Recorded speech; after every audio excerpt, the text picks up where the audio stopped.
And then, of course, you know, being growled at by our lovely resident baby zombies.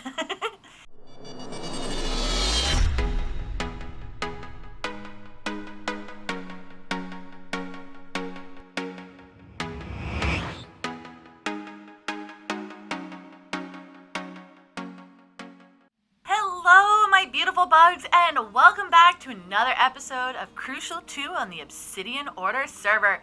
So in today's episode, we are going to be working on the mob grinder, which we built last episode, as well as working on the outside across the street from the mob grinder temple, and going over there and working on some really cool features that I'm super excited to actually get to work on, because, you know, it'll be something a little bit different than what I've done before. But let's go ahead and turn around and take a look. Yeah, it's, yes, very, very not so good. So if we come over here, we've got all of these lovely things here. So let's go ahead and take these out so that we can kind of get them going. And there, of course, they're taking up all of the armor and stuff. So as you can see, all of the lovely stuff is getting picked up. Yeah. And then let's go ahead and come down here.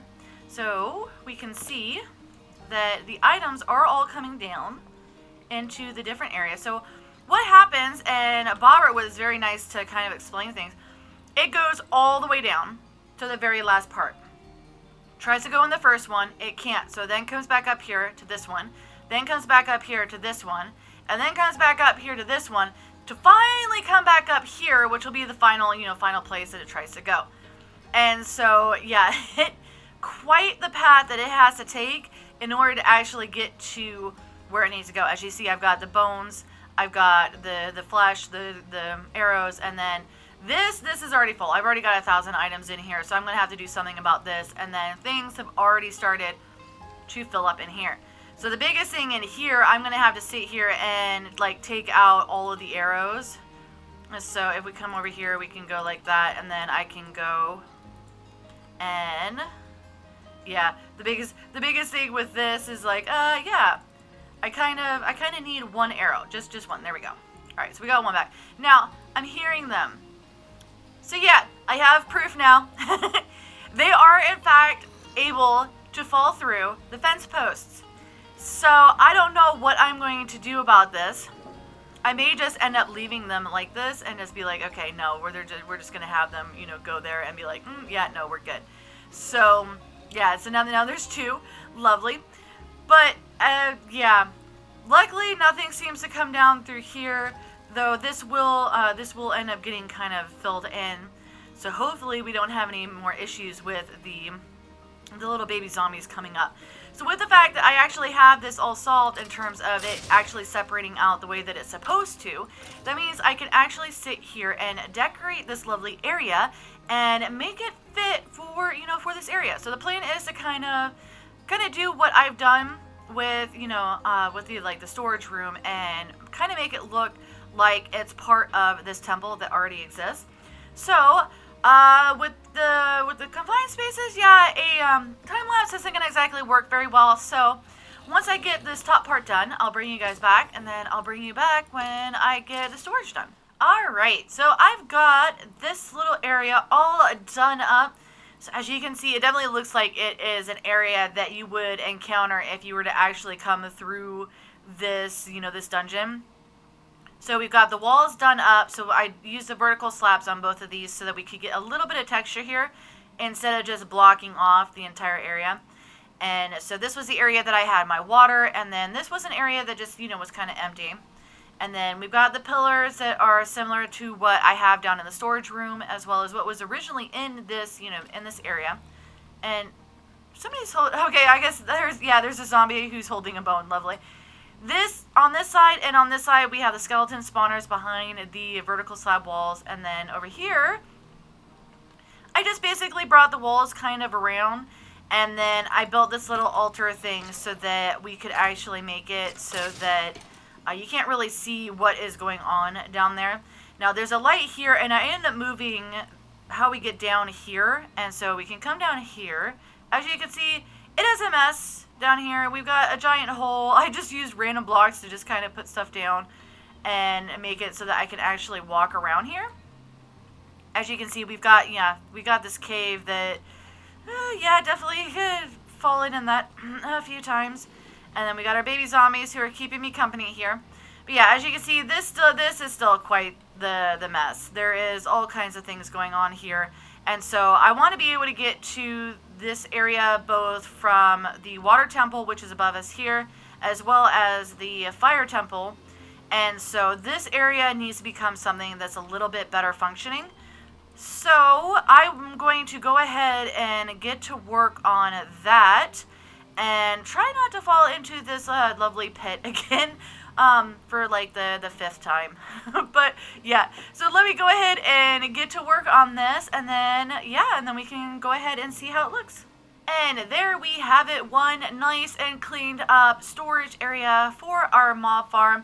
Of course, we've got, the zombies kind of growling overhead. So I left this area open, so this is the, to where the normal path was. But instead of using that path, what we'll do is we'll actually end up coming down from the temple and then down into here, which is where our storage area is. And then, of course, being growled at by our lovely resident baby zombies. And then, we've got our little storage area here, which I can expand, at a later time. What I might do is once these fill up, maybe have, like designate a spot like over here to where I can put the full ones and then add in some empty ones as, things fill up. I'm not 100% sure how many these can take, but we'll play around with it. I know these ones, it says right here 1,000. So as soon as this fills up with 1,000, then, we fill that up. And then, yeah. So definitely really happy with the way that all of this ended up turning out. So we've got, our lovely mob area and then the storage area. So the next thing that we need to do is we need to go work on a project on the outside. So let's go ahead and pop our heads up here. Now, I was originally planning on doing a lot more for this episode, but unfortunately this week my internet has been... Yeah, it's been interesting. I've been having problems staying on the server, which is something I usually don't have problems with, so it's been really weird. I don't know what exactly has been going on with all of it, but yeah. So we have one more project we're going to do today. The marketplace, which I had mentioned in the last episode, I will probably hold off to do for the following episode. We may do like a, big market episode or something, because there's projects I have over at the spawn. Well, yeah, sort of spawn. Well, the community market area. But what we're going to be doing today is we are going to be building a cenote. And in order to enter a cenote, the Mayans would end up going through and they would give an offering to a Aluxe. And an Aluxe is like they would create these clay figurines that they would end up having. And they would put it wherever it was that they were going to be making the offerings to them. And they would bring them food, like, every day. And then once they disappeared, then they knew that the Aluxe was ready to, like protect their farm and stuff like that. And so that worked out really well. Well, with the cenotes, because it is a entrance into the underworld, or Xibalba, then... they were like, okay, well, we need to have something in order to kind of be like, all right, well, we need to make sure that the Aluxe are okay with us entering and all of that. And so what they would do is they would build these little houses. And so that is what I am doing, at least the best I can do on one, such a small scale. And then two, just, yeah, we don't have too many options for, like, like mini houses. I was originally looking at what was it? It was a hummingbird feeder.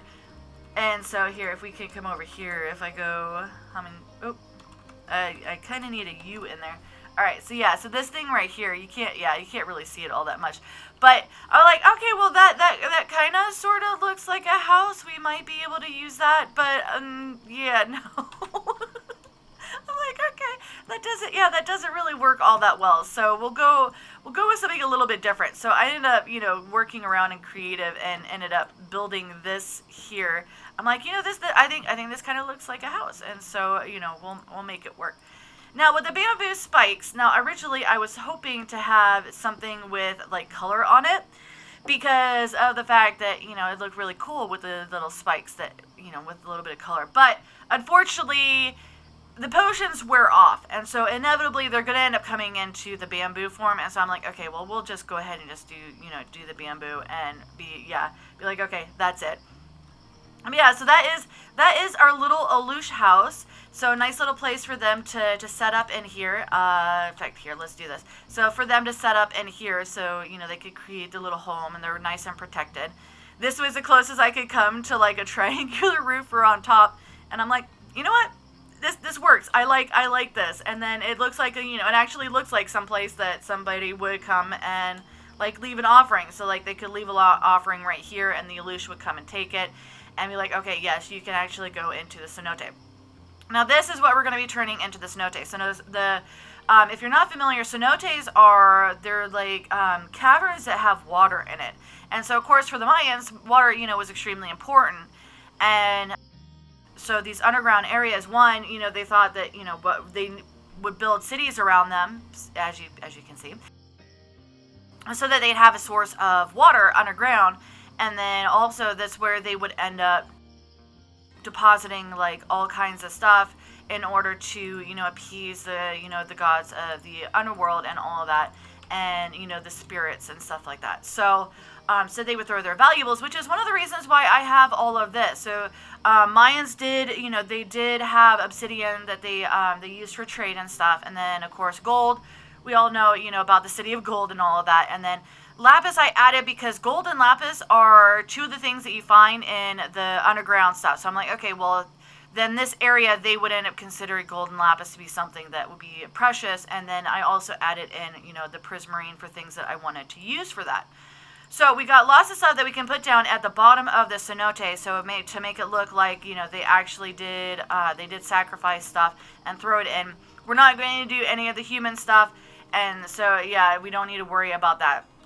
So then the plan is we're going to end up texturizing all of this. I want to get rid of all of the diorite and then texturize it and then get the water up to the level of the river. So I'll need to go over to the river, which is over in that direction, and find out where the actual water level is so that we can make it the same water level. And then texture everything, add in the stuff on the bottom. So all of this stuff will go down there so that it looks like they had actually, you know, like thrown it in and sacrificed it to Xibalba. So, yeah, I am going to, I wish I wish the projects weren't quite as, like, tight in, because it would be really great to actually do, like, a, you know, time-lapse of doing something like that. But unfortunately, all the projects today have been in tight spaces. So I'm going to get to work on kind of getting all of this situated, and then I will bring you guys back once I get some more progress. And we are officially done with the Cenote.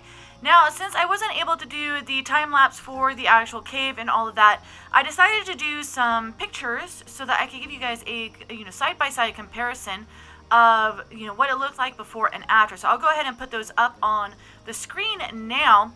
So definitely lots of changes between, you know, like what was the cave before and what was the cave now. And I'm definitely really happy with the way that this ended up all turning out. So let's go ahead and take a look at what we have for the cave. So I went ahead and did the jungle slabs for the stairs down here, and I put some of the gold ore in to kind of give it the, you know, kind of like the look that there is, you know, maybe they had dropped a couple of stuff as they were coming down.